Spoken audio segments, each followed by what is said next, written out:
নমস্কার। চিরঞ্জীব ভালোবাসা সামান্য স্পর্শ ৩রা মে ২০২০ থেকে বাংলা ভাষার উচ্চারণে আবিশ্বের কবিদের কবিতা পাঠের এই ২৩২৮তম ভিডিওটিতে আমি পাঠ করব উর্দু ভাষার কবি কিশোর নাহিদের কবিতা।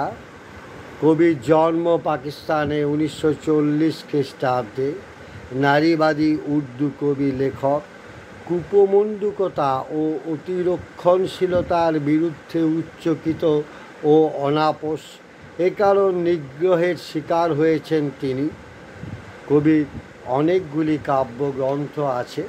তার একটি কবিতার অসাধারণ অনুবাদ দিয়েছেন বন্ধু সাইফ ফাতেউর রহমান। সাইফ ফাতেউর রহমানের অনুবাদে পড়ছি কবি কিশোর নাহিদের কবিতা পাপিষ্ঠা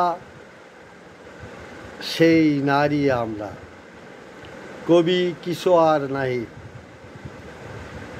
পাপিষ্ঠা নারী আমরা, যারা আত্মা বিপণন করে না, অবনমিত করে না মস্তক, করজোড়ে ভিক্ষে করে না ক্ষমা। হ্যাঁ, পাপিষ্ঠ আমরা। অপর লোকে বিপণন করে যাদের শ্রমের ফসল। পাপিষ্ঠ আমরা, যারা ঘর থেকে বেরিয়ে আসে সত্যের ব্যানার উত্তোলন করতে, প্রতিপক্ষে রাজপথের মিথ্যে প্রচার প্রতিহত করতে, যারা নিগ্রহের কাহিনী খুঁজে পায় প্রতিটি রুদ্ধ দুয়ারে, অন্বেষণে যারা বের করে আনে অবরুদ্ধ ভাষাসমূহকে।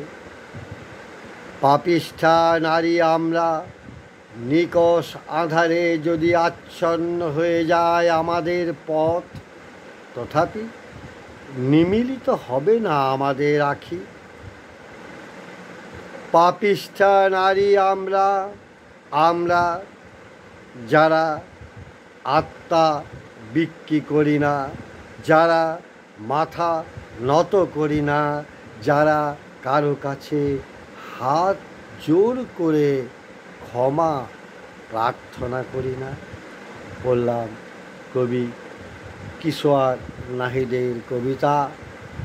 কবি ও অনুবাদক কবিকে আমার শুভেচ্ছা, শ্রদ্ধা ও ভালোবাসা।